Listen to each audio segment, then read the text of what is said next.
Assalamualaikum warahmatullahi wabarakatuh. Innal hamdalillah nahmaduhu wa nasta'inuhu wa nastahdihi wa nastaghfiruh wa na'udzu billahi min shururi anfusina wa min sayyiati a'malina. Man yahdihillahu fala mudilla lahu wa man yudlil fala hadiya lahu. أشهد أن لا إله إلا الله وحده لا شريك له وأشهد أن محمدا عبده ورسوله.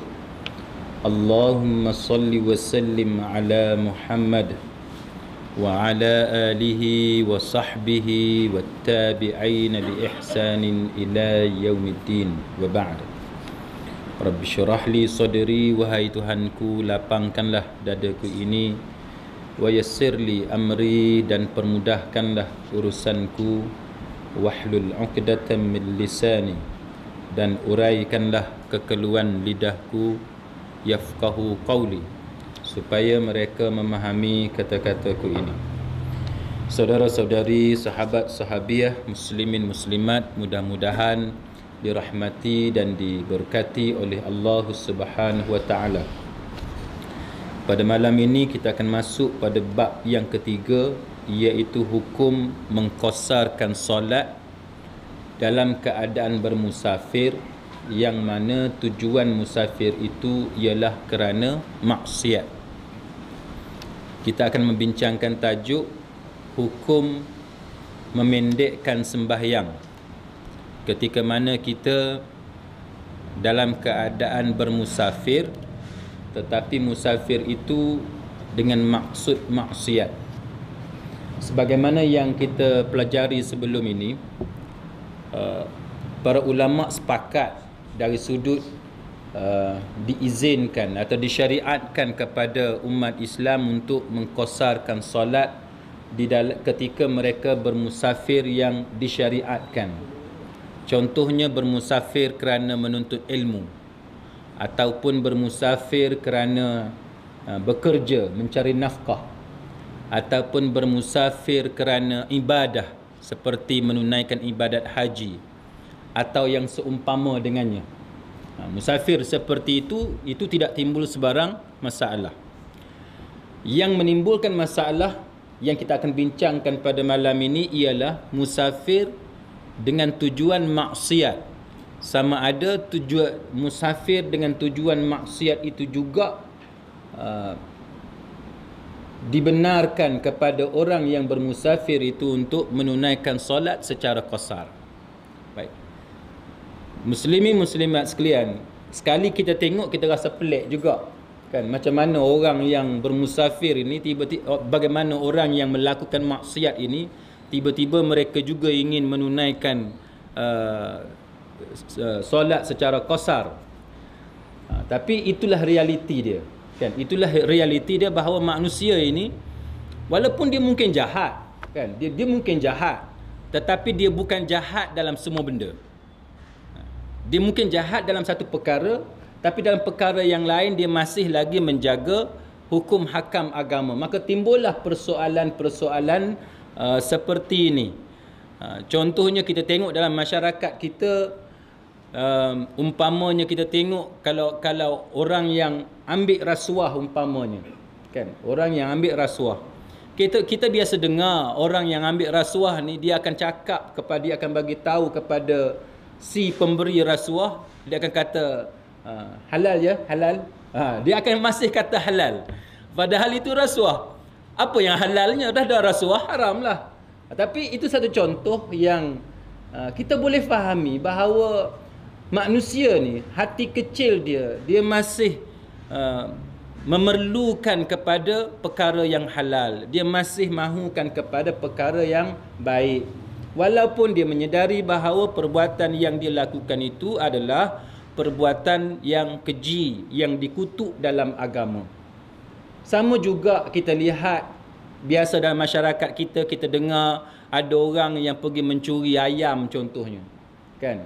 Tapi bila dia balik ke rumah, dia akan sembelih ayam dia tu.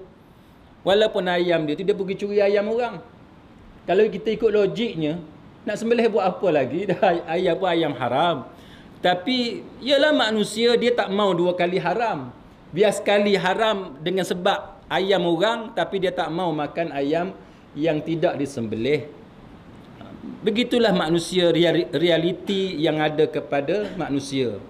Sama juga kita tengok dalam masyarakat kita artis-artis wanita, kan, yang menyanyi, yang berjoget di atas pentas dalam keadaan mendedahkan aurat, dalam keadaan menyanyi, mengalunkan suaranya dengan begitu indah sekali, tapi dia tetap mengatakan bahawa rezeki yang dia cari itu rezeki yang halal. Itu satu contoh, tuan-tuan sekalian. Walaupun tidak ada seorang pun ulama yang mengatakan rezeki itu sebagai halal, para ulama sepakat mengatakan bahawa rezeki itu adalah rezeki yang haram. Tapi itu pun masih lagi adanya harapan seorang artis, walaupun dia dalam keadaan mendedahkan aurat, dia masih mengharapkan bahawa rezeki yang dia perolehi dengan cara sedemikian masih dianggap sebagai rezeki yang halal. Itu realiti yang perlu kita terima yang ada di kalangan masyarakat hari ini. Sama juga tuan-tuan sekalian, dalam sehari dua ni heboh dalam media sosial berkenaan dengan bantahan sekumpulan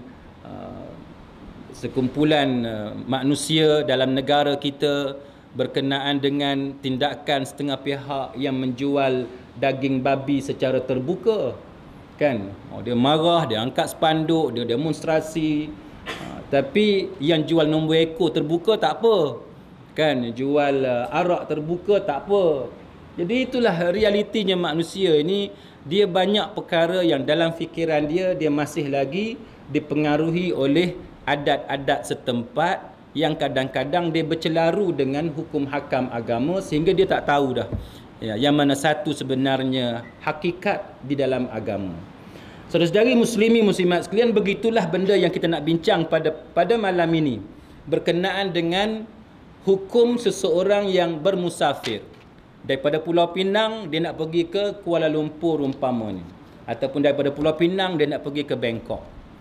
Kalau dia nak pergi ke Bangkok kerana urusan perniagaan, itu tak timbul masalah, kan. Dia nak pergi ke Kuala Lumpur kerana dia nak hantar anak dia menuntut ilmu di Universiti Islam Antarabangsa, tak timbul sebarang masalah. Tapi yang menjadi isu yang kita akan bincang pada malam ini ialah apabila seseorang tu dia keluar daripada rumah dia, contohnya dia keluar itu untuk dia melakukan sesuatu maksiat. Apa dia? Contohnya dia nak pergi merompak, kan. Dia nak pergi merompak, tiba-tiba dia masih sayang dekat sembahyang dia lagi. Yang ni kita tak tahulah. Sebab saya pun tak pernah berkawan dengan perompak, jadi saya tak tahu sama ada perompak ni dia masih sembahyang ke tidak. Jangan tanya saya tak tahu. Tapi itu contoh. Perompak dia nak pergi merompak, dia duk fikir pasal sembahyang dia ni. Adakah boleh dia mengkosarkan solat dia? Sama sebagaimana artis perempuan, dia artis Pulau Pinang, dia dijemput untuk membuat persembahan di satu konsert di Kuala Lumpur. Dan kita tahu bahawa artis itu dia akan menyanyi. Dia akan mendedahkan aurat contohnya. Sudah tentu bahawa perbuatan dia itu perbuatan yang diharamkan oleh syarak. Maka persoalannya bila dia bergerak daripada Pulau Pinang, rumah dia di Pulau Pinang, on the way dia ke Kuala Lumpur itu, adakah pada ketika itu sepanjang perjalanan dia itu dia dibolehkan oleh syarak untuk menunaikan solat secara pendek? Yakni yang 4 rakaat itu dikosarkan menjadi 2 rakaat. Itu yang menjadi bahan perbincangan kita pada malam ni. Baik, muslimin muslimat sekalian, secara meringkasnya dan mudahnya para ulama terbahagi kepada 2 kelompok dalam menentukan hukum dalam isu ini. Baik, kita tengok. Yang pertama dia kata kelompok yang diwakili oleh jumhur, oleh majoriti ulama yang terdiri daripada ulama mazhab Maliki, Syafi'i dan juga Hambali. Golongan ini berpendapat tidak boleh, yakni tidak diizinkan oleh syarak untuk orang ini mengkosarkan solat dia yang mana perjalanan dia itu dengan tujuan maksiat. Maka tak boleh. Tak boleh. Seorang lawyer umpamanya, Saya sebagai seorang lawyer, daripada rumah saya di Pulau Pinang, saya nak pergi ke Kuala Lumpur, dalam kepala saya nak tipu anak guam saya. Kan? Itu juga satu contoh. Walaupun lawyer ni satu profession yang halal, tapi bila saya nak keluar daripada rumah saya nak pergi ke Kuala Lumpur, dalam kepala saya nak memperdayakan anak guam saya, maka itu juga termasuk dalam isu yang kita bicarakan ini. Ataupun tuan-tuan menjadi ejen tanah. Kan? Nak jual tanah dan tuan-tuan tahu bahawa jualan tanah itu hukum asal dia harus. Kan? Hukum asal dia harus. Tetapi tuan-tuan tahu bahawa dalam transaksi yang akan tuan-tuan cadangkan kepada orang ni, yang akan tuan-tuan offer ini, tuan-tuan telah melakukan beberapa penipuan supaya orang ni setuju untuk beli. Itu juga kita panggil sebagai musafir dengan tujuan maksiat, sebab kita nak tipu orang. Baik. Maka kita nak bincang pada malam ini, jumhur kata tak boleh. Jumhur. Siapa jumhur itu? Malik, Syafi'i dengan Hanbal. Dengan Imam Ahmad bin Hanbal. Baik. Itu pandangan majoriti. Pandangan yang kedua, iaitu golongan yang diwakili oleh mazhab Hanafi. Ahlul Ra'i. Kan? Mazhab Hanafi yang berpendapat bahawa harus, yakni boleh mengqasarkan solat di dalam musafir yang bertujuan maksiat. Ini disebut di dalam kitab Fathul Qadir dan sebagainya. Baik. Sekarang ni kita nak lihat di mana punca perbezaan pendapat. Asbabul ikhtilaf. Sebab berbezanya pendapat ulama. Kenapa pendapat A mengatakan bahawa tak boleh qasar? Kenapa pendapat B mengatakan bahawa boleh qasar? Adakah mereka ini tidak menggunakan dalil syarak? Mereka menggunakan dalil syarak. Maka pada malam ni kita nak memeriksa dan menganalisa apakah dalil nas yang ada di sisi kumpulan masing-masing untuk membantu kita memahami isu ini. Baik. Dia kata apa? Dia kata punca perbezaan pendapat di antara dua golongan ini merujuk kepada pertentangan makna yang boleh diterima oleh akal atau pertentangan dengan zahir lafaz kerana adanya perbuatan yang menunjukkan demikian. Baik. Ulama yang mengambil kira kesukaran atau lahir lafaz mengharuskan qasar pada setiap musafir dan tidak membezakan di antara satu musafir dengan satu musafir yang lain. Sebab dia tengok kepada zahir lafaz nas yang kita akan cerita lepas ni. Mana ada nas yang zahir nas itu menunjukkan bahawa dia tak bezakan maksiat ke tak maksiat, dia tak beza. Maka sebab itu dia kata kita ambil nas tu boleh. Macam tu. Lepas tu dia kata ulama yang berpegang dengan dalil dalam bentuk perbuatan berpendapat tidak boleh mengqasarkan solat melainkan di dalam musafir yang bertujuan mendekatkan diri dengan Allah Ta'ala sahaja. Kerana Nabi sallallahu alaihi wasallam tidak mengqasarkan solat kecuali di dalam musafir yang bertujuan sedemikian sahaja. Ialah Nabi mana dia pernah buat maksiat. Jadi setiap perjalanan Nabi itu adalah perjalanan yang tidak pernah bertentangan dengan hukum hakam agama. Maka berdasarkan contoh daripada Nabi, Nabi tak pernah melakukan perkara yang sedemikian, maka kita tidak boleh melakukan satu ibadat yang mana tidak ada contoh daripada Nabi sallallahu alaihi wasallam.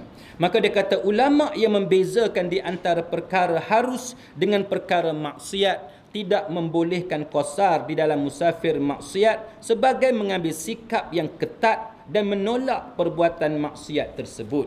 Ini disebut di dalam Bidayatul Mujtahid oleh Imam Ibn Rushdi. Jadi Imam Ibn Rushdi menyatakan bahawa ada dua alasan. Imam Ibn Rushdi kata ada dua alasan. Dalam kitab dia Bidayatul Mujtahid, dia kata dua alasan. Apa dia dua alasan? Yang pertamanya, ambil sikap yang ketat. Ambil sikap yang ketat. Ketat macam mana tuan-tuan? Ketat maknanya ialah yang oleh sebab tidak ada contoh daripada Nabi, kita jangan buat. Itu makna ambil sikap yang ketat. Apa-apa amalan, apa-apa ibadat yang dilakukan oleh Nabi, kita ikut bulat, sebiji, solid sebagaimana yang dipaparkan oleh Nabi sallallahu alaihi wasallam. Itu maksud dia, kita ambil sikap yang ketat. Kita jangan keluar sikit pun daripada apa yang telah ditunjukkan kepada kita. Itu maksud dia sikap yang ketat. Satu. Nombor dua, dia kata, Imam Ibn Rushdi kata, berdasarkan kitab Bidayatul Mujtahid ini, dia kata bahawa sikap yang kedua, kerana kita tak mau bagi tolak ansur kepada perbuatan maksiat. Maksiat ni kita jangan bagi kerjasama langsung, jangan bagi ruang langsung kepada perbuatan maksiat. Maka dengan sebab itu dia kata, bila orang tu buat maksiat, kita jangan bagi ruang dekat dia. Termasuklah jangan bagi ruang untuk dia untuk mengambil kemudahan ataupun rukhsah, takhfif yang diberikan oleh agama kepada orang yang melakukan ibadat solat. Itu dua sebab yang disebut oleh Imam Ibn Rushdi dalam kitab dia Bidayatul Mujtahid. Baik, kita tengok dalil pula. Dalil setiap golongan.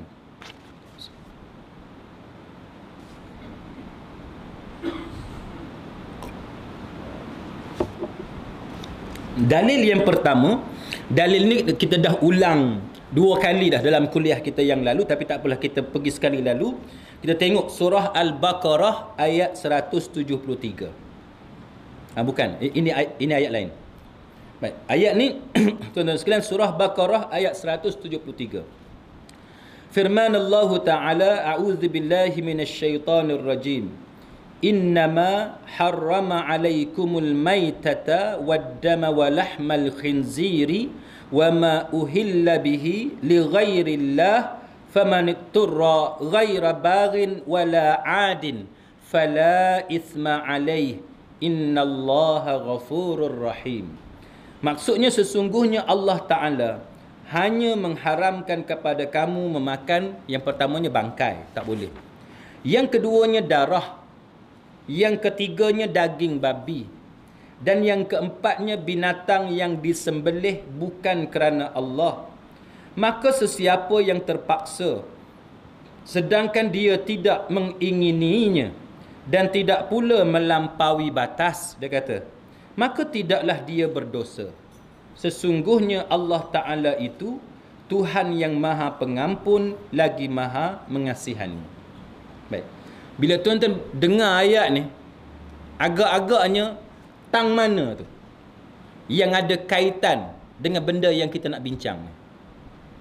Dalil golongan yang pertama yang bagi alasan bahawa rukhsah untuk mengqasarkan solat itu hanya diberi kepada orang yang melakukan musafir bukan kerana maksiat. Siapa yang buat maksiat, musafir dia kerana maksiat, itu tak dibenarkan untuk qasar. Dekat mana? Iaitu ghaira baghin wala adin. Kita tengok kan, wala adin. Dia kata dalam ayat ini Allah Ta'ala mengharuskan makan bangkai. Boleh makan bangkai, kan, dalam keadaan darurat, terpaksa. Dia merupakan, dia kata, kelonggaran kepada orang yang tidak berada dalam keadaan biasa dan bukan juga orang yang melampaui batas. Satu, sebab dia terpaksa. Dia terpaksa. Nombor dua, dia tidak melampaui batas. Baik, kita nak tengok apa maksud dia tidak melampaui batas. Kerana itu dia kata tidak harus mengqasarkan solat bagi orang yang melampaui batas dan juga melakukan kezaliman. Dia nak sebut macam tu. Tak harus, dia kata. Contoh dia kata Ibnu Abbas radhiyallahu anhuma kata, perkataan tidak melampaui batas wala adin tu, wala adin dia kata ialah tidak melampaui batas terhadap orang Islam yang memisahkan diri dari jamaah mereka, tidak mengganggu lalu lintas dan juga tidak melakukan kezaliman kepada mereka. Jadi maksud tidak cenderung untuk melakukan dosa yang terdapat dalam ayat di atas ialah tidak melakukan maksiat. Kerana itu sewajarnya orang yang melakukan maksiat yang berada dalam keadaan terpaksa diletakkan sama dengan orang yang taat yang tidak berada dalam keadaan terpaksa dari segi diharamkan makan bangkai berdasarkan kepada umum pengharaman makan bangkai. Kerana itu tidak dibenarkan qasar solat kepada orang yang melakukan maksiat di dalam musafirnya. Maksud dia gini. Ayat ni dia kata haram makan bangkai. Maitata. Haram makan apa ni, darah. Lepas tu haram makan daging babi. Lepas tu haram makan binatang sembelihan yang bukan untuk Allah Subhanahu wa taala. Dalam keadaan ghaira baghin, dalam keadaan dia tidak cari benda tu. Ghaira baghin, dia tak cari benda tu, dia tak mengingini benda tu, wala adin, dan dia tidak melampaui batas. Maksud ghaira baghin, dia tak cari, dia tak ingin benda tu gini, maknanya dia tak redha, dia tak cari benda tu. Contoh apa dia? Contoh gini tuan-tuan sekalian, yang kita duk biasa sebut komando dalam hutan.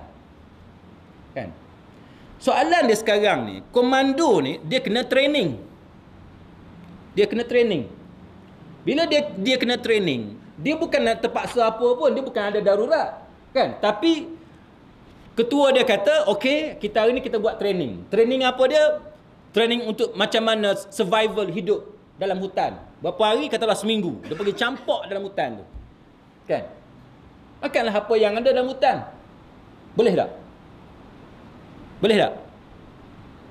Boleh lah kan? Dia campak dalam hutan tu, makanlah apa yang ada dalam hutan tu. Yang tak bolehnya ialah, dia kata gini, nanti kamu terpaksa makan babi macam mana? Jadi untuk membiasakan kamu dengan babi, kamu kena belajar makan babi. Macam tu. Had tu tak boleh. Yang tu tak boleh. Kan? Benda tu benda haram. Daging apa? Daging anjing contohnya. Nanti kamu kena duduk dalam hutan yang tak ada pilihan, hanya ada anjing sahaja. Kamu mungkin kalau betul-betul berhadapan dengan keadaan macam tu, nanti kamu tidak kuat sebab kamu tak biasa. Maka kami nak biasakan kamu dulu. Dia pun bagi daging anjing suruh makan. Sebagai satu training kepada komando. Boleh tak? Tak boleh. Tak boleh. Dia tak boleh training makan benda haram. Tak boleh training makan benda haram. Kecuali masa dia campak dalam hutan tu, berlaku satu benda hak kawan tu tak boleh elak. Kan? Berlaku satu benda yang kawan tu tak boleh elak. Dia tak cari pun. Dalam proses training dia tu, dia tersesat dan sebagainya. Patut dia jumpa cari. Tapi cari tak jumpa. Akhir sekali hilang. 4-5 hari hilang. Kan? Dalam keadaan hilang 4-5 hari tu, nak cari benda hak halal tak ada. Tak tahulah hutan apa, tak ada benda halal ni, kita pun tak tahu. Kita cuma buat andaian, fiqh takdiri, fiqh andaian. Dalam keadaan macam tu, ghaira baghin, dia tak cari.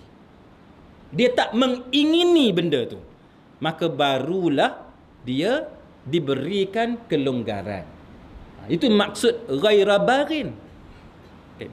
Lepas tu, selepas ghaira baghin, ayat tu kata wala adin. Dia tidak melampaui batas. Dia tidak melampaui batas. Tak melampaui batas ni maknanya dia tidak melanggar batasan ketetapan Allah Subhanahu wa taala. Kan? Maka termasuklah orang yang dia ni, kalau dia melakukan maksiat, dia dikira sebagai adil. Dia tak dikira sebagai wala adil. Wala adil ni orang yang tidak melakukan maksiat. Jadi dalam apabila orang tu dia bermusafir dalam keadaan dia mencari benda maksiat, maka itu dikira sebagai dia melanggar batasan Allah Subhanahu wa taala. Jadi bila dia langgar ketetapan itu, maka hukum keringanan kepada dia tak diberikan kepada orang yang macam ni. Itu hujah para ulama dalam masalah ini. Baik. Yang kedua, dia kata nas yang mengharuskan qasar solat di dalam musafir berkaitan dengan musafir yang dilakukan oleh sahabat dan musafir mereka tidak diragui lagi, dia kata adalah musafir yang harus. Tidak sabit sebarang hukum kepada orang yang bermusafir dalam bentuk yang berlainan dari musafir para sahabat itu. Ini disebut dalam kitab Al-Mughni oleh Ibn Qudamah. Siapa yang biasa dengan mazhab Hambali, dia akan tahu bahawa teks Al-Mughni adalah antara rujukan utama dalam mazhab Hambali. Macam sebagaimana kalau kita belajar mazhab Syafi'i, Antara teks utama ialah al-um, kan? Al-um. Itu antaranya. Dan banyaklah yang lain. Tapi bila tuan-tuan dengar Al-Mughni oleh Ibn Qudamah, mana ia antara teks rujukan dalam mazhab Hambali. Baik, dia kata bahawa berdasarkan kepada contoh musafir, perjalanan, berkelananya para sahabat di muka bumi, tidak pernah ada contoh di kalangan para sahabat yang mereka ni berkelana, berjalan atas muka bumi dalam keadaan untuk melakukan maksiat. Maka disebabkan tidak ada contoh daripada para sahabat yang mereka bermusafir untuk melakukan maksiat, maka di sisi Ibnu Qudamah dan kitab Al-Mughni, dia mengatakan bahawa tak boleh. Tak boleh. Baik. Yang ketiga, dia kata kelonggaran di dalam musafir diberikan untuk membantu menghasilkan matlamat yang harus, matlamat yang dibenarkan, yang boleh menyampaikannya kepada sesuatu maslahah, sesuatu kebaikan. Sekiranya kelonggaran untuk mengqasarkan solat diberikan juga kepada orang yang musafir untuk melakukan maksiat, bermakna ia merupakan satu bentuk bantuan ke arah melakukan perkara haram yang boleh menimbulkan kerosakan, sedangkan syarak bersih dari mempunyai tujuan seperti ini. Ini juga disebut dalam kitab Al-Mughni oleh Imam Ibn Qudamah, dan dalil dia diambil daripada firman Allah Ta'ala dalam surah Al-Ma'idah ayat yang kedua, iaitu wa ta'awanu 'alal birri wat taqwa wa la ta'awanu 'alal itsmi wal 'udwan, iaitu tolong menolong untuk melakukan kebaikan dan takwa, dan janganlah kamu tolong menolong dalam melakukan perkara maksiat dan juga pencerobohan ataupun permusuhan. Itu dalil yang dimiliki. Maknanya perkara tolong menolong ni hanya dalam perkara baik, perkara takwa. Dalam perkara dosa ni kita jangan bersubahat. Termasuk dalam soal agama, rukhsah itu hanya kepada untuk orang yang buat perkara-perkara yang baik. Sebab tu yang kita sebut tadi, muslimin muslimat sekalian, sebenarnya dia antara benda baik ni, dia tak boleh bercampur dengan benda maksiat. Sebab tu kita selalu sebut, tuan-tuan sekalian, kalau seorang tu dia merompok, logik tak si perompok tadi sebelum dia turun daripada rumah dia baca doa dulu? Logik tak? Kalau kita fikir, tuan-tuan sekalian, tak logik. Tak, dia nak turun rumah dulu, dia pun baca doa keluar rumah. Kan? Doa keluar rumah apa dia? Bismillahirrahmanirrahim, 'ala Allah, kan? Wala haula wala quwwata illa billah. Dia pun bertawakal kepada Allah. Aish, kita rasa tak logik, tuan-tuan. Kan, kita tak tahulah. Yang tu tuan-tuan nak kena tanya kawan-kawan yang selalu merompok lah. Kalau ada lah. Kan, kalau ada. Saya pun dah lama dah tidak ada klien perompok ni. Kalau tidak boleh kau tanya dia orang. Dia orang selalu duk cerita, dia orang kata hari tu kan isu tinted glass, cermin gelap, kereta cermin gelap kan. Kereta cermin gelap, polis dengan JPJ buat operasi untuk tahan saman kereta yang cermin gelap ni, tinted glass ni. Geng-geng perompok duk ceritalah, dia kata, Ustaz, dia kata, kami perompok, dia kata, kalau nak merompok kami tak pakai kereta cermin gelap, dia kata. Sebab apa? Sebab dia kata kita nak merompok ni, dia kata bila-bila masa polis boleh tembak kita, dia kata. Takkan masa tu baru kita nak tekan, nak turunkan cermin tu. Kita nak turun cermin siap-siap. Kalau serempak dengan polis, kita keluar pistol, tembak terus, dia kata. Ni kan baru nak tekan cermin turun, kena cermin tu jam, polis tembak kita dulu. Tu contohlah kan. Jadi kita tak tahulah. Saya pun tak sempat nak tanya dekat perompok ni, dia turun rumah dia baca doa ke tak. Tapi dari segi logiknya tak logik lah kan. Dari segi logik tak logik. Sebagaimana kita duduk cerita banyak kali lah, orang isap rokok ada ke baca doa bismillah? Dia nak isap rokok tak ada kan. Ataupun Allahumma barik lana fima razaqtana wa qina azabannar, bismillah ala barakatillah. Barakatillah apa? Rokok kan. Walhamdulillah pula tu kan. Walhamdulillahirabbil alamin. Jadi benda-benda macam tu kalau kita nak letak tu, dia tak masuk kan. Dia tak masuk. Jadi sebab tu kita kata bahawa maksiat dengan ibadat ni, kalau kita tengok dari sudut itu, dia tak sesuai. Kan? Dia tak sesuai. Tapi kita terpaksa bincang. Kita terpaksa bincang sebabnya benda macam ni dia boleh berlaku. Kerana dalam masyarakat kita hari ni memang bercampur aduk antara perkara baik dengan perkara maksiat. Sebab tu kita bincang. Baik. Dia kata bahawa tak boleh tolong-menolong dalam perkara kebajikan dan takwa dan tak boleh tolong-menolong dalam perkara maksiat dan permusuhan. Itu dalil golongan yang pertama yang kata bahawa tidak dibenarkan qasar solat kepada orang yang bermusafir dengan tujuan maksiat. Baik. Bila kita tengok macam tu, kita nampak golongan yang pertama dalil dia kuat. Satu. Dalil yang kedua ni, golongan yang kedua tuan-tuan sekalian, dia bagi beberapa alasan yang berikut. Mazhab Hanafi ni tuan-tuan sekalian, walaupun mereka digelar sebagai ahlul ra'i, tidak bermakna bahawa mereka ni tak guna Quran dan hadis. Mereka juga menggunakan Quran dan hadis. Cuma ada dalam beberapa aspek sehingga menyebabkan mereka ni lebih popular dengan gelaran ahlul ra'i. Sebab itu sebahagian ulama antaranya mereka memberi gelaran mereka ini bukan daripada aliran ahlus sunnah, bukan aliran ahli hadis.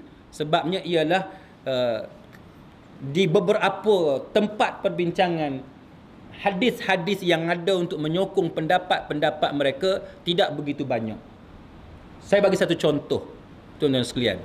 Dalam masalah apa yang kita kata tugas dan tanggungjawab isteri kepada suami dalam rumah tangga,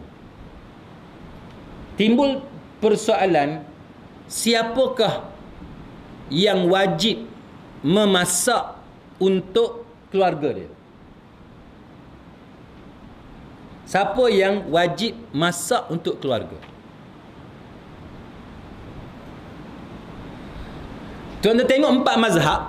Tengok empat mazhab. Semua empat mazhab kata makan minum untuk keluarga atas bahu suami, bukan atas bahu isteri. Kan?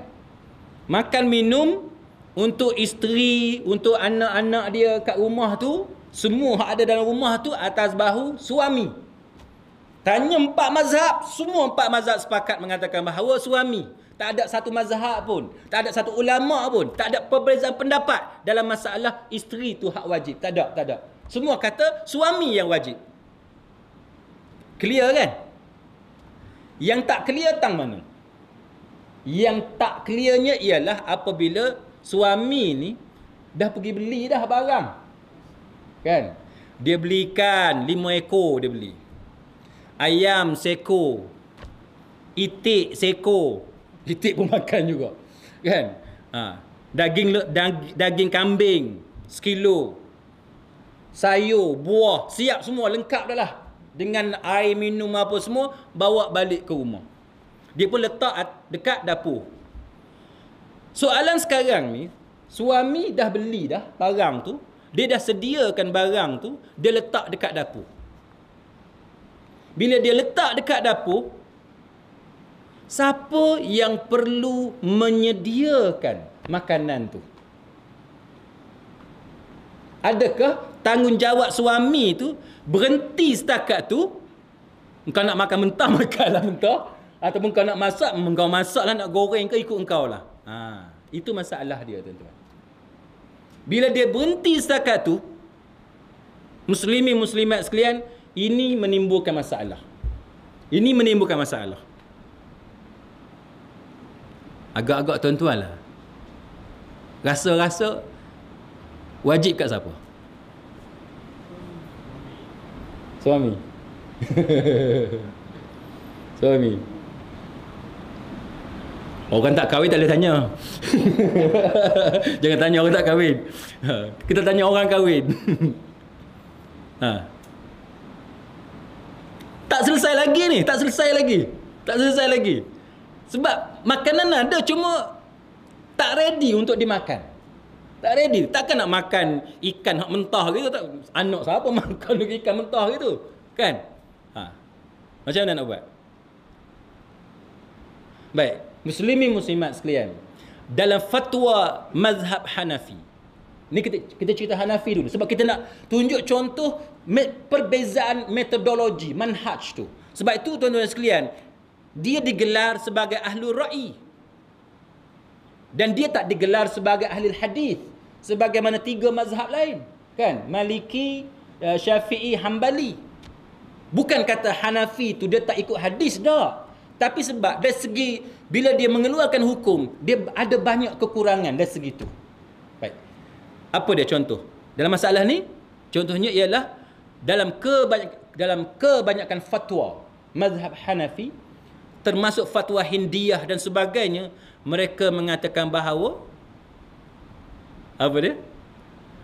Mereka mengatakan bahawa jikalau isteri enggan memasak untuk suaminya atau untuk keluarganya, isteri itu tidak dikira berdosa dan tidak dikira derhaka, tidak dikira nusyus, sebab bukan tugas isteri untuk memasak bagi keluarga dia kerana menyediakan makan minum yang tersedia untuk dimakan adalah tugas suami.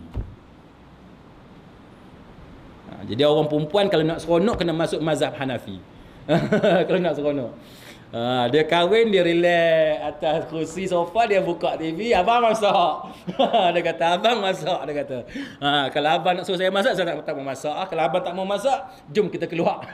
Kita pergi beli makanan kat luar. Ataupun abang pergi cari bibit mana-mana, suruh bibit tu masak. Itu mazhab Hanafi. Baik.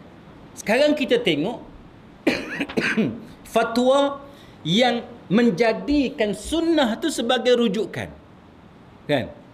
Fatwa yang menjadikan sunnah tu sebagai rujukan, antaranya fatwa bin Bas dan sebagainya, Utsaimin dan lain-lain. Baik, kita tengok. Bila tuan-tuan tengok aliran ni, dia menggunakan cara yang sama.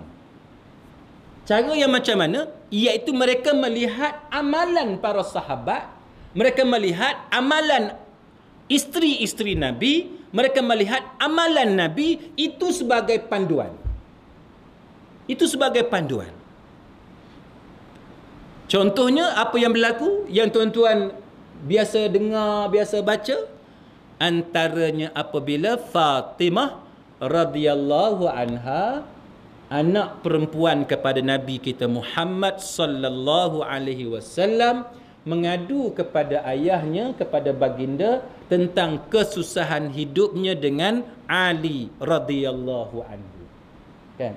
Ali seorang yang susah, Fatimah juga seorang yang susah, maka Fatimah mengadu kepada Nabi kita Muhammad sallallahu alaihi wasallam. Apa keputusan Nabi? Ali kekal melakukan kerja-kerja luar rumah, Fatimah kekal melakukan kerja-kerja dalam rumah, termasuk menggiling tepung, menyediakan makanan, masak untuk keluarga dia. Maka fatwa bin Bas dan sebagainya, dia kata bahawa kita ambil dalil daripada situ untuk mengatakan bahawa tugas dan tanggungjawab memasak tu, cari makanan tetap suami. Bila keluar je daripada rumah untuk cari makanan, tugas suami, bukan tugas isteri. Suami selesai tugas dia bila makanan tu dah masuk dalam rumah untuk isteri masak. Selesai tugas dia. Maka isterilah yang akan memasak untuk keluarga dia. Walau bagaimanapun, tuan-tuan sekalian, itu satu contoh yang saya nak tunjuk kepada tuan-tuan, perbezaan manhaj, kan? Perbezaan manhaj. Tapi walaupun begitu, oleh kerana tidak ada dalil yang kuat untuk kata bahawa masak ni wajib ke atas isteri, bin Bas dan sebagainya tetap mengatakan bahawa dia masih tertakluk kepada uruf masyarakat tu. Uruf masyarakat. Uruf masyarakat macam mana? Kan? Kebiasaan hidup masyarakat tu macam mana? Maka dia akan mengikut uruf masyarakat tersebut. Katalah dalam masyarakat itu, suami isteri ni saling bantu-membantu di dapur. Maka hendaklah suami dan isteri tadi meneruskan uruf tersebut. Ataupun jikalau isteri tadi anak orang kaya, dia tak pernah sentuh dapur tu, dia tak tahu nak pulas ke mana dapur, sebab daripada kecil tak pernah dia masak. Maka bila suami tu ambil isteri yang macam tu, dia wajib kekalkan keadaan itu. Dia tak boleh bebankan isteri dia yang tak pandai masak. Sebab isteri dia daripada kecil dah ada pembantu rumah. Maka wajib ke atas suami menyediakan pembantu rumah untuk menolong isteri dia memasak. Itu contoh, tuan-tuan sekalian. Baik, kita tengok dalil golongan mazhab Hanafi ni, tuan-tuan. Dia kata apa? Dia kata bahawa boleh mengqasarkan solat ketika musafir dengan tujuan maksiat. Yang pertama dalil dia apa? Ini dalil yang kita duk baca 2-3 kali dah dalam kuliah kita yang lalu, iaitu dalam dalam surah An-Nisa ayat 101, a'udzubillahi minasyaitonir rajim, wa idza darabtum fil ardi falaysa 'alaikum junahun an taqsuru minas salah. Dia kata, iaitu dan apabila kamu musafir di muka bumi, maka kamu tidaklah berdosa mengqasarkan sembahyang. Itu yang kita cerita masa mukaddimah tadi, iaitu mazhab ini dia ambil zahir nas. Zahir nas tu dia tak sebut bila kamu bermusafir di muka bumi yang halal saja, yang harus saja. Tak, dia tak sebut. Dia hanya sebut bila kamu berjalan, berkelana di atas muka bumi. Macam tu je. Tanpa menyebut hukum apa, tujuan apa, dia tak sebut. Maka itu antara cara mazhab Hanafi dia mengeluarkan hukum ini. Dia kata Ibnu Abbas radhiyallahu anhuma pernah menyatakan Allah Subhanahu wa taala memfardukan solat ke atas lisan nabi kamu ketika berada di kampung halaman sebanyak 4 rakaat dan ketika bermusafir sebanyak 2 rakaat. Ini disebut ini dipetik daripada syarah Muslim oleh Al-Imam An-Nawawi rahimahullahu ta'ala. Jadi dia kata bahawa hadis ni juga bila dia kata duduk kat rumah 4 rakaat, bermusafir 2 rakaat, dia ada cerita tak musafir tu tujuan dia harus ke haram? Tak ada. Tak ada. Maka dia kata oleh sebab itu kita berpegang kepada zahir nas. Zahir nas kata macam tu lah. Kenapa kita nak pandai-pandai tokok tambah pula? Itu alasan dia. Dia kata hadis ini muncul dalam bentuk yang umum dan tidak terikat dengan musafir untuk ketaatan ataupun maksiat. Dia tak cerita untuk taat ke untuk maksiat, dia tak cerita. Kerana itu dia kekal dalam bentuknya yang umum. Tambahan ikatan dengan syarat orang yang musafir itu tidak bertujuan maksiat adalah batal sebagaimana yang disebut dalam kitab Al-Inayah dan juga dalam Ahkamul Quran oleh Al-Jassas. Al-Jassas dia ada satu tafsir yang disebut sebagai Ahkamul Quran. Dia kata bahawa tambahan riwayat yang dikaitkan dengan Ibnu Abbas radhiyallahu anhuma bahawa sembahyang 2 rakaat yang ada tambahan syarat orang musafir itu tidak bertujuan maksiat, itu terbatal. Ini tidak sahih, dia kata, kerana khabar ahad tidak boleh menasahkan Al-Quran yang sabit secara qat'i. Dan disebut bahawa kalau ada sekalipun riwayat tu kata macam tu sekalipun, dia tak boleh mengkhususkan memberi syarat tambahan kepada ayat Quran yang bersifat mutawatir. Macam tu. Okey, boleh Okey. Lepas tu yang kedua, dia kata pada asalnya musafir bukanlah satu perkara maksiat. Sebaliknya maksiat berlaku setelah atau semasa musafir tu berlaku. Faham tak? Dia nak cerita musafir tu sendiri bukan maksiat. Musafir tu apa dia? Berjalan lah kan? Berjalan. Sama ada jalan kaki ke, naik kapal terbang ke, naik kereta ke, apa yang maksiat itu bukan maksiat. Maksiat ni benda yang berlaku semasa perjalanan tu, dia kata. Kan?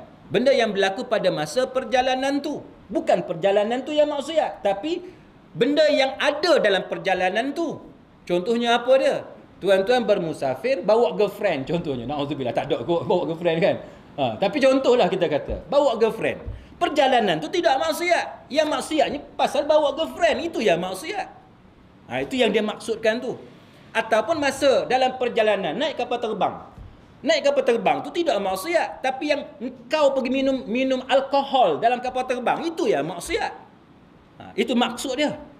Baik. Lalu dia kata kedudukannya sama juga dengan seseorang yang merampas khuf, ambil kasut, kan? Kepunyaan orang lain lalu dia pakai. Harus kepadanya menyapu atas khuf tersebut. Kan? Sapu atas kasut ataupun stokin orang lain. Kerana perkara yang wajib dilakukan ialah menutup kedua kakinya dan tidak ada perkara yang mengharamkan untuk berbuat demikian. Aspek yang diharamkan ialah benda yang berdekatan dengannya, iaitu kedudukannya sebagai benda yang dirampas daripada orang dengan cara yang tidak sebenar. Dia contoh dia macam itulah. Kita curi kasut. Kita pakai slipper, kan? Kita pakai slipper. Tak tahulah ada tak contoh ni, saya agak lah, kan? Saya agak lah. Tuan-tuan nak pakai slipper, pergi musafir dengan kawan-kawan. Kawan-kawan geng sunnah belaka, kan? Kita tengok dia orang duduk sapu khuf. Kan? Kita pun rasa ketinggalan, kita seorang duduk basuh kaki ni, kan? Kita pun nak tunjuk yang kita pun sunnah juga, kan? Kita pun pergi curi kasut dekat supermarket. Tak ada contoh ni duk rasa. Tapi nak cerita dari segi hukum. Nak cerita dari segi hukum. Sebab dia bagi contoh ni. Punya otak tak berapa cerdik ni, dia pergi curi kasut. Kan? Dekat kedai. Dia pun pakai. Bila dia pakai kasut tu, kan? Dalam perjalanan tu, boleh tak disapu khuf? Itu analogi, kias yang dia buat tu. Kasut tu haram kan? Kasut tu haram. Adakah sapu khuf tu dibenarkan kepada orang yang memakai khuf yang haram, yang curi?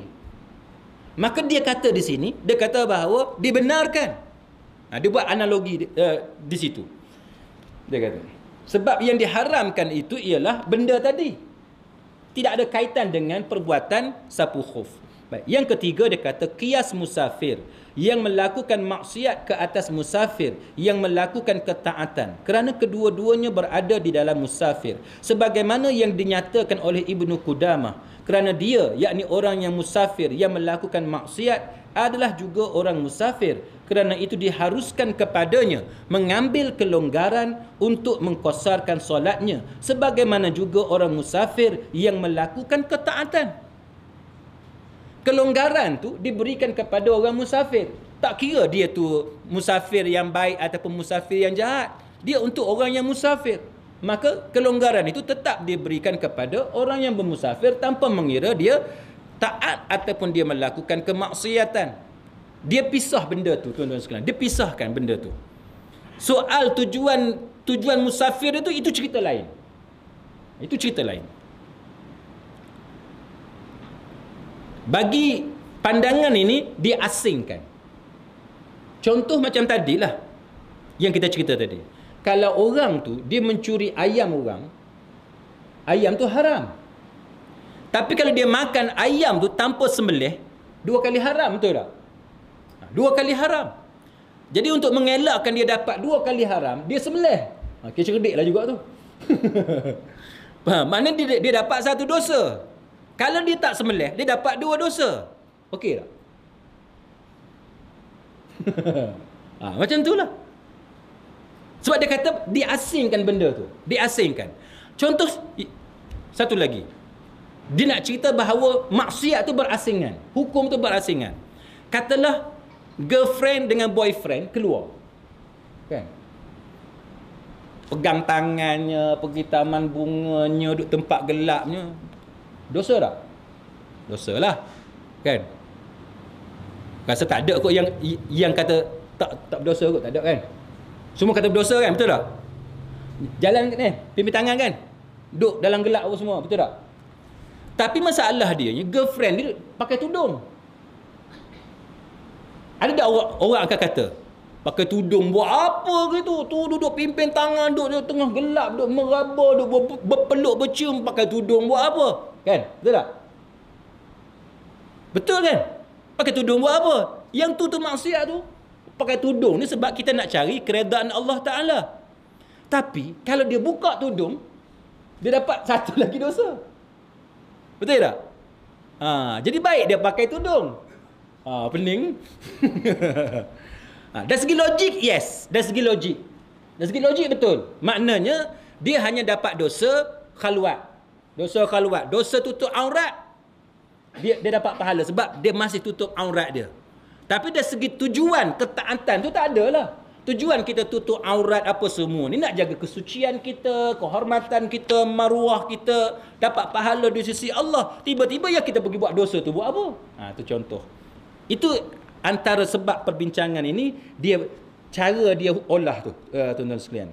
Kemudian dia kata yang keempat, setiap solat yang harus dikosarkan kepada 2 rakaat sama sahaja sama ada dia dikerjakan oleh orang yang melakukan maksiat dengan orang yang melakukan ketaatan. Seperti juga solat Jumaat dan juga solat subuh.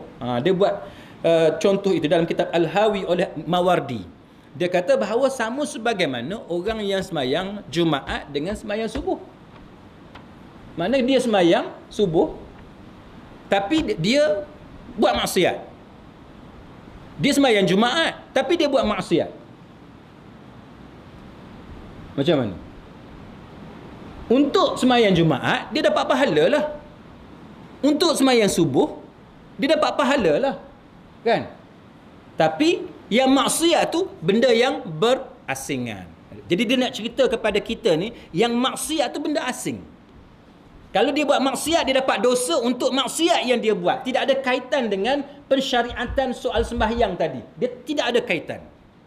Itu maksud dia. Baik. Yang kelima, dia kata seseorang memulakan musafir untuk melakukan ketaatan seperti menunaikan fardu haji atau jihad, kemudian menukarkan musafirnya itu menjadi maksiat kerana usahanya untuk melakukan kerosakan dalam musafirnya itu, orang ini tetap harus diberi kelonggaran sebagaimana yang diberikan kepada orang yang bermusafir dengan tujuan ketaatan. Begitu juga jika dia melakukan musafirnya sebagai satu maksiat daripada awal lagi. Ini juga disebut dalam Al-Hawi oleh Mawardi. Saya tak tahulah ada orang buat kerja lagu ni. Tapi itu contoh yang dia bagilah. Asalnya nak pergi haji, tiba-tiba tengah jalan tak payah, baik aku merompok dah tu. Tak tahulah ada tak. Saya rasa tak ada kan. Tapi ni fiqh takdiri, fiqh andaian. Dia buat andaian. Katalah orang tu asalnya nak buat haji. Tengah-tengah jalan dia kata biar dululah tahun depan lah. Ada peluang nak merompok ni. Kan? Bila ada peluang merompok, dia pergi merompok dulu, dia cancel pergi haji, dia merompok dulu. Ini fiqh takdiri, fiqh andaian. Dan segi logiknya ialah mungkin ada lah, tapi setahu kita tak pernah berlaku lagi lah. Tapi itu contoh andaian yang dibuat. Yang keenam, dia kata qiyas ke atas tayammum. Apabila diharuskan kepada orang yang melakukan maksiat bertayamum di dalam musafirnya, menurut ijma' ulama, begitu jugalah diharuskan kepadanya mengqasarkan solat. Juga dalam kitab Al-Hawi, dia kata bahawa kalau orang tu dia nak buat maksiat tapi dia nak semayang, masa tu musim sejuk sangat. Sekarang ni pun dah orang duduk cakap kan, di beberapa negeri ni dah 17 Celsius kan. Tuan-tuan pun kena siap ni. Kira lagi Pulau Pinang pula 10 Celsius ke ataupun minus 10 ke. Kira lagi tuan-tuan boleh main snow kat luar kan. Tuan-tuan nak belajar sledging, boleh belajar dengan saya lah. Nak sledging macam mana, nak turun bukit macam mana kan. Tak tahulah, wallahu a'lam. Orang duk cerita paksi bumi berubah lah, tu kita tak tahulah betul setakat mana tuan-tuan. Sikit lagi negara kita ada 4 musim, seronok lah juga kan. Baik. Katalah dia nak pergi merompok. Bila dia nak pergi merompok, tiba-tiba masa tu musim sejuk kan, dia nak semayang. Itu yang kita cerita tadi. Kita tak tahulah ada tak perampok yang semayang ni, sebab itu bukan kawan kita. Kita buat andaian, katalah ada ni perampok, dia semayang. Dia kata kita nak merampok ke apa ni. Dia kata kan, dia cek. Dia kata pukul 7. Mana dan semayang subuh dulu. Subuh masuk pukul 6.10 contohnya, 6 suku. Baik. Dia pun bila dia nak ambil air semayang pukul 6 suku tu, tengok cuaca sejuk sangat. Drop, turun jadi kosong. Kan? Oh, sejuk ni, macam mana nak ambil air semayang? Saya dah try dah tuan-tuan. Hari tu saja tak ambil tayamum. Saja nak try ambil air semayang pakai air tasik Windermere di UK tu, dia ada satu tasik nama tasik Windermere di Lake District. Masa tengah snow lebat tu, air tasik tak beku. Saja nak try. Bahasa jenis tak berapa cerdik. Bahasa jenis tak berapa cerdik. Pasal apa? Nak tahu yang kata hukum tayamum ni setakat mana dia bagi kemudahan dekat kita. Kita nak rasa sendiri kan? Nak rasa sendiri. Itu yang kata tak berapa cerdik tu. Test lah ni. Basuh muka. Ya Allah tuan-tuan. Rasa kerah muka-muka ni. Kerah muka-muka ni. Bila kita basuh muka, dia kena dekat telinga kan? Ya Allah tuan-tuan. Pedih telinga ni. Sakit telinga. Kerah rasa telinga ni. Telinga aku ada kedok. Duk pegang lagu ni. Ada kedok telinga aku. Patut kata nak cancel kan nak try lagi? Tak apa, try lagi. Ambil basuh tangan pula. Ya Allah tuan-tuan. Tuhan je lah tahu. Tuhan je lah tahu. Lepas tu dengan rambut, dengan kaki. Habis tu. Tuhan je lah tahu. Kan? Makna seksanya. Seksa nak perhabis. Padahal tak ambil hak sunat. Hak wajib je. Seksa tuan-tuan sekalian. Seksa. Macam tu lah. Jadi, katalah perampok tu, kalau dia nak ambil air semayang, pakai air semayang, seksa lah kan? Maka dia pun bertayamum. Soalan sekarang ni, adakah perompak yang nak keluar bermusafir untuk merompak tu, adakah dia dibenarkan bertayamum? Maka itu kiasan yang dibuat oleh mazhab Hanafi untuk mengatakan bahawa boleh. Itu, dia kata boleh. Baik, perbahasan dalil. Saya ingat pendek, panjang juga cerita ni. Bismillah. Apalah, kita pergi sikit-sikit ya. Dia kata perbahasan dalil. Yang pertama dia kata dia nak compare, banding antara dua dalil ni. Dia nak banding. Dia kata yang pertamanya dalam surah An-Nisa yang kita baca tadi, ghaira barin wala adin. Tadi kan? Dia tak cari dan dia tak melampaui batas. Dia kata perkataan ghaira barin itu membawa maksud bukan sengaja cari benda tu. Bukan sengaja cari benda tu, dia kata yang tak perlu dia makan. Manakala perkataan ghairul adin pula membawa maksud bukan sengaja berbuat demikian selepas memenuhi keperluan dia. Contoh macam ni. Makan daging babi halal apabila kita tidak ada pilihan, kan? Tuan-tuan duduk di satu tempat, nak makan benda lain tak boleh. Daun pokok pun tak boleh, air sungai pun tak boleh. Yang ada daging babi satu tu je yang boleh. Kan? Daging babi satu tu je. Maka untuk dia cerita ghaira adin ni, tidak melampaui batas ni, ialah kita makan daging babi tu bukan kerana kita sengaja nak memenuhi benda kita nak tu. Maksudnya gini, tuan-tuan makan dah daging babi, dah kenyang dah. Sedawa dah, rasa sedap pula daging babi ni, makan pula, tambah. Tambah pula. Itu maksud dia. Tak melampaui batas. Keharusan makan daging babi setakat untuk kita hidup. Satu.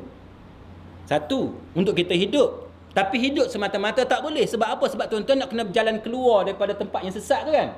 Katalah padang pasir ke, hutan ke, gunung ganang dah. Sekadar untuk hidup. Tapi nak berjalan, nak panjat, tak kuat. Maka tuan-tuan kena makan lagi daging babi tu. Sedap ke tak sedap ke, kena makan lagi. Supaya sampai tahap bila kita makan tu, kita bertenaga. Kita kuat untuk angkat badan kita ni, nak panjat dan sebagainya, ataupun nak berlari dan lain-lain. Maka makan sampai kita rasa melepasi tahap darurat. Melepasi tahap darurat. Bila dah melepasi tahap darurat, sampai lepas tahap darurat tu, kena stop. Itu maksud dia. Wala adin tu. Kena stop. Sebab bila kita, katalah contoh kita dah kenyang, dah bertenaga, dah segar dah badan kita, kita rasa, sedap daging babi ni rupanya. Dah kita panggang, sedap pula. Jadi kita pun makan lagi. Bila hak makan lagi tu yang kata haram. Yang kata melampaui batas. Itu maksud dia. Maka dia kata bukan sengaja buat macam tu. Jadi orang yang bermusafir tadi, dia sengaja pergi buat maksiat. Bila dia sengaja buat maksiat, yang tu yang tak boleh. Itu alasan pihaknya. Maka dia kata ayat itu umum merangkumi dua perkara, iaitu maksiat dan juga makan benda yang tak perlu. Dua benda tu. Maksiat satu, yang kedua benda hak tak perlu. Jadi maksiat, katalah orang tu bermusafir, perlu ke dia buat maksiat tu? Tak perlu. Bila tak perlu, maka hukum tu tak terpakai kepada dia. Yang kedua, dia kata tidak melakukan maksiat lebih hampir kepada maksud kepada makan lebih daripada keperluan. Yang ni pun saya dah cerita dah. Baik. Yang kedua, dia kata berdalilkan kepada firman Allah Ta'ala tidak cenderung untuk melakukan dosa tidak diterima kerana maksud sebenarnya ialah tidak mengambil lebih daripada apa yang melebihi daripada keperluan. Maknanya ialah macam yang kita sebut tadi juga, iaitu wala adin, tak boleh lebih daripada keperluan. Maknanya kita nak buat satu dosa tu, buat setakat mana yang patut je. Tak boleh lebih daripada hak patut. Yang ketiga, dia kata berhubung dengan nas yang menjelaskan musafir yang ada kaitan dengan sahabat tadi. Dia kata iaitu musafir yang harus, boleh dijawab sebenarnya pengajaran diambil berdasarkan kepada lafaz yang umum dan bukannya berdasarkan kepada sebab yang khusus dan sebagainya. Baik. Yang keempat, dia kata kelonggaran syariat untuk membantu mencapai maksud yang harus dan bukannya untuk menolong kita buat maksiat. Baik. Yang lain tu saya rasa tuan-tuan boleh baca sendiri kot, sebab kita dah sejam dah. Kemudian dalil yang kedua, saya rasa juga tidaklah susah sangat. Dalil yang kedua, perbahasan dalil yang kedua, dia kata iaitu kita ini masih terikat kepada nas daripada Quran dan hadis yang menghukumkan bahawa kita tak boleh bekerjasama dalam perkara dosa dan permusuhan. Mana bila benda tu bab dosa, jangan subhat. Kita jangan terlibat. Sikit pun jangan terlibat. Maka sebab itu hukum syarak pun dia tak mau terlibat dengan benda-benda yang macam ni. Maka kelonggaran itu tidak diberikan kepada golongan yang buat maksiat. Yang kedua juga, dia kata berhubung dengan alasan musafir itu sendiri bukannya maksiat, boleh dijawab bahawa musafir maksiat itu sendiri sebenarnya boleh dianggap sebagai maksiat, dia kata. Kerana pergerakan musafir yang bertujuan maksiat wajar dikenakan hukuman yang setimpal. Maknanya kalau orang tu dia berjalan dan perjalanan dia tu untuk buat satu benda maksiat, itu sendiri dikira sebagai maksiat. Kata seorang perampok, tuan-tuan kan, dia keluar daripada rumah dia dah merampok ke belum? Belum kan? Dia belum merampok, tapi dia keluar rumah tu untuk merampok. Boleh tak polis tahan dia, ambil tindakan terhadap dia? Boleh tak? Boleh. Kalau ada korinah yang kuat. Kalau ada korinah yang kuat. Apa dia korinah yang kuat? Ada senjata. Kan? Ada senjata. Katalah ada pistol ke, ada parang. Tapi bukan parang dalam parit lah. Parang dalam parit tak kira sebab dia jauh. Ni parang dalam kereta dia, pistol dalam kereta dia. Bila polis suruh dia berhenti, dia lari. Bila polis kejar dia, dia tembak dekat polis contohnya. Maknanya dia ada korinah yang kuat. Bahawa orang tu dalam perjalanan nak buat satu jenayah. Maka polis boleh ambil tindakan tak? Boleh ambil tindakan. Walaupun dia belum lagi buat maksiat, iaitu belum lagi merampok. Itu yang dia nak sebut ni. Bahawa walaupun perjalanan tu sendiri, bila orang kata perjalanan tu bukan maksiat, tapi kalau dia keluar tu tujuan dan maksiat, maka dia kira sebagai perjalanan tu sendiri sebagai maksiat. Itu yang dia cuba maksudkan dalam perbahasan kitab kita ni. Yang ketiga, dia kata qiyas musafir maksiat ke atas musafir taat merupakan qiyas yang tidak menepati kaedah qiyas yang sebenarnya, iaitu qiyas ma'al farik, kerana maksiat adalah bertentangan dengan ketaatan. Dia tak bolehlah nak compare, kan, nak banding, sebab benda tu berbeza. Maksiat dengan taat ni dua benda yang berbeza. Yang keempat, qiyas ke atas solat Jumaat dengan subuh tak boleh. Dia kata tidak sah, kerana sebab diterhad kepada 2 rakaat dalam solat Jumaat dan subuh tak wujud. Sebab dia termasuk dalam ibadat. Subuh ni memang 2 rakaat. Dia bukan kata asal 4 rakaat jadi 2 dah. Jumaat pun lagu tu juga. Jumaat dia bukannya zuhur. 4 jadi 2 dah. Dia Jumaat tu Jumaat lah. Maka sebab tu dia kata bahawa tak boleh nak kias dalam masalah Jumaat dengan subuh. Tapi tuan-tuan tahu tak sebab apa? Dalam kitab ni dia tak sebut. Dalam kitab ni dia memang tak sebut. Tapi tuan-tuan tahu tak sebab apa? Sebab apa mazhab Hanafi dia compare dengan Jumaat dengan subuh?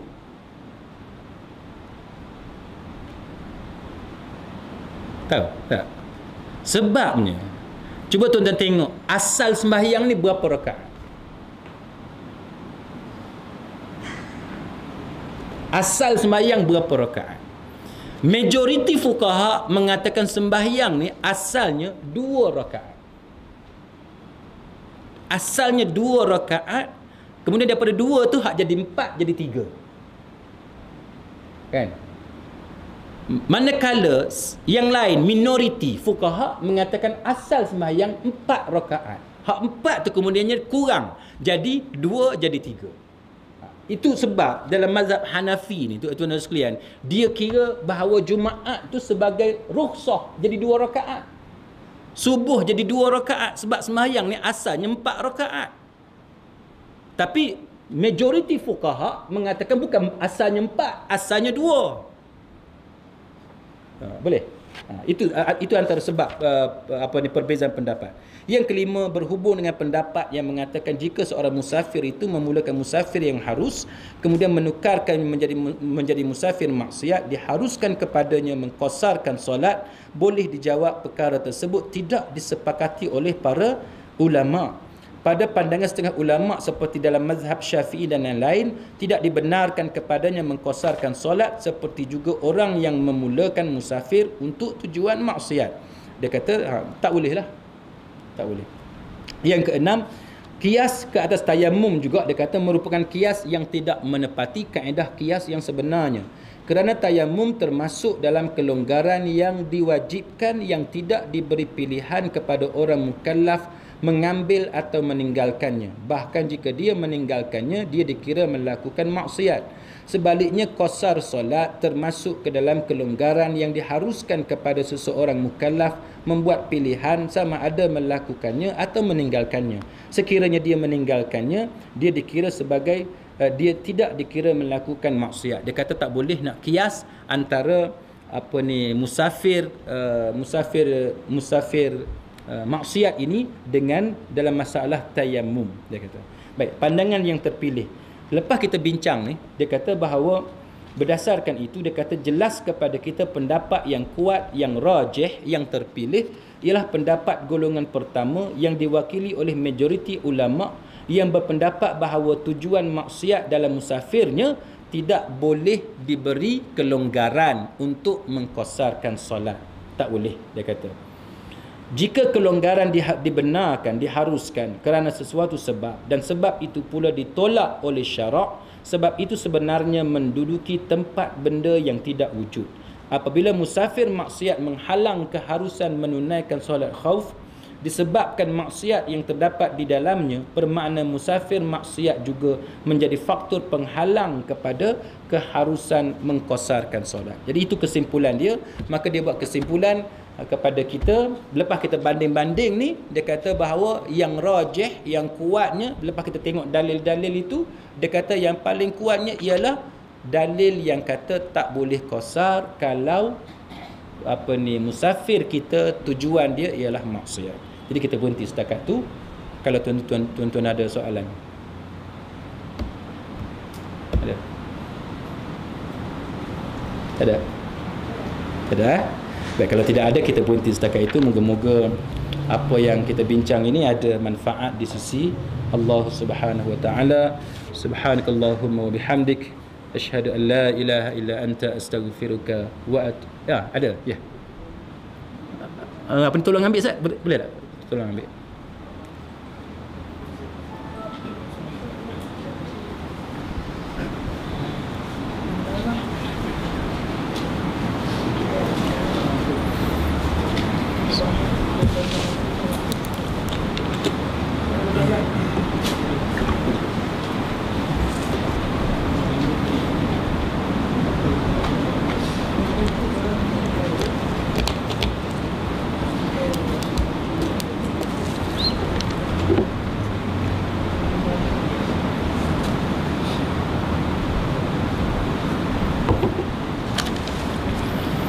Soalan Ustaz, apakah hukumnya pihak tabung haji buat kursus perdana di USM yang mewajibkan bakal haji melakukan tawaf di Kaabah replika dan sa'i di USM dengan tujuan mengajar bakal haji agar tidak salah buat semasa di Mekah?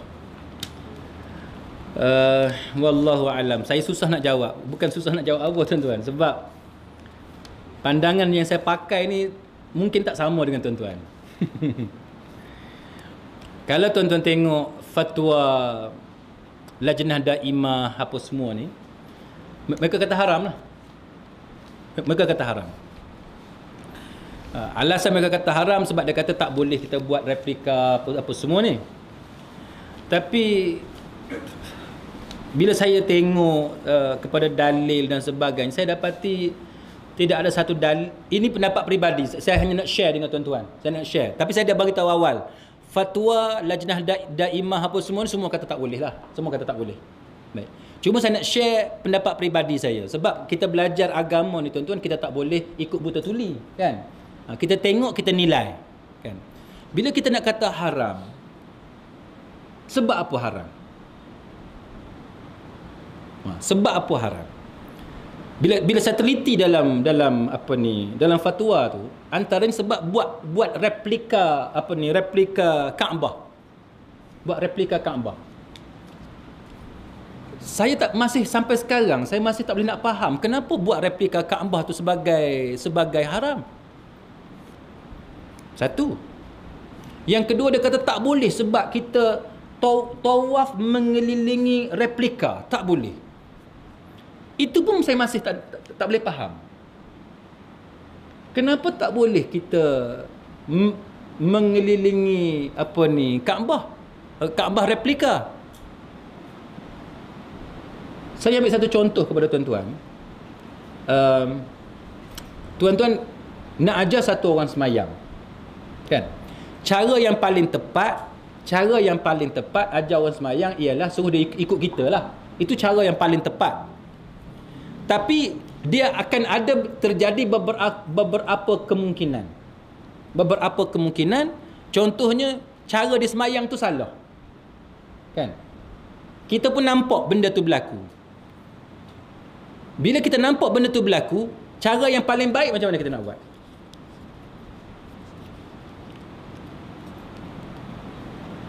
Cara paling baik, katalah cara dia letak tangan dekat dada. Zaman sekarang cara paling bagus kita bagi gambar, ataupun kita suruh dia letak tangan dia, kita nak tengok dia letak macam mana, kita perbetul tangan dia tu, contoh, kan? Betul tak? Ataupun masa dia rokok, kita dah bagi tahu dekat dia tangan kena letak dekat lutut, dia pergi letak atas daripada lutut lagi, dekat paha, ataupun bawah daripada lutut. Kita bagi tahu lutut, dia masih tidak letak pada lutut. Antara cara yang betul macam mana? Suruh dia buat sekarang, kan? Lepas tu kita pun betul lah apa ni, tangan dia tu. Itu maksud dia. Sama dengan tawaf. Tawaf ni tuan-tuan sekalian, tapi dia ada masalah gini. Sebabnya kita dalam mazhab Syafi'i ni tuan-tuan, di Malaysia ni, dia kata bahu ni tak boleh lari. Tak boleh lari langsung daripada Kaabah. Jadi dia nak suruh kita kerah macam tu, jalan kerah macam tu, make sure bahu ni sentiasa menghadap ke arah Kaabah. Sedangkan kalau tuan-tuan pergi ke apa ni, di Mekah, cara mereka mengajar ibadat haji di Mekah, dia tak seketat kita di Malaysia ni. Di Mekah tuan-tuan sekalian, selagi tuan-tuan berjalan mengiri kepada Kaabah, walaupun tuan-tuan mungkin berjalan macam tu, mengelak orang dan sebagainya apa semua, kan? Orang ramai, dia tidak paksa kita supaya kerahkan badan tu, make sure bahu ni tak lari. Tak. As long as tuan-tuan berjalan mengiri kepada Kaabah, itu dikira sah. Jadi disebabkan kita di Malaysia ni syadid, maka dia nak ajar orang ni supaya jangan lari bahu ni. Itu yang menyebabkan dia orang buat exercise, kan? Exercise. Awak berjalan, kami nak tengok. Lari ke tak lari bahu. Itu yang berlaku. Baik. Jadi kalau tuan-tuan tanya saya secara peribadi, saya tak nampak kenapa benda tu boleh jadi haram. Itu pandangan peribadi saya. Itu saya serah kepada tuan-tuan. Sama dengan sa'i. Sa'i juga dia nak tunjuk kepada kita cara bilang tujuh apa kita panggil? 7 pusingan, bukan 7 pusingan, 7 7 kali ulang alik lah kan. Boleh 7 kali ulang alik. 7 kali ulang alik. Apa maksud 7 kali ulang alik? Dia nak ajar kita macam tu. Cara bilang tu macam mana? Okey, buat sekarang. Buatlah, buat apa semua. Lepas tu bila sampai dekat bukit tu Bukit Safa, Bukit Marwah, kalau yang ground floor tu dia ada kesan bukit sikit kan? Ada kesan bukit. Okey. Yang tu setakat mana yang kita boleh pergi dia kira sebagai sah. Adakah bila kita melepasi pagar tu sikit tanpa meletakkan kaki pada bukit tu dikira sah ataupun tidak? Kalau tingkat atas tu tak apalah, bila kita pusing dia punya bulatan tu dia kira sah dah. Tapi hak kat bawah tu, tuan-tuan sekalian. Jadi orang kita ni dia perlukan kepada latihan. Jadi kalau tuan-tuan tanya saya tak nampak dari segi haram tu. Sebab bila saya tengok kepada fatwa tu, segala alasan-alasan fatwa yang diberikan tu, wallahu alam. Tapi kalau tuan-tuan tanya saya lah, saya lebih suka tak buat lah kan? Lebih suka tak buat. Sebab benda tu benda kontroversi. Kontroversi. Bila benda kontroversi, lebih baik kita elak. Lebih baik kita elak. Jadi jawapan saya macam tu lah. Kalau soalan tadi apa? Soalan tadi maknanya jadi pandangan saya macam tu. Wallahu alam. Ada sebarang soalan lain? Tak ada. Jadi kita tutup majlis kita dengan subhanakallahumma wa bihamdika asyhadu an la ilaha illa anta astaghfiruka wa atubu ilaik. Wabillahi taufiq wal hidayah. Wassalamu alaikum warahmatullahi wabarakatuh.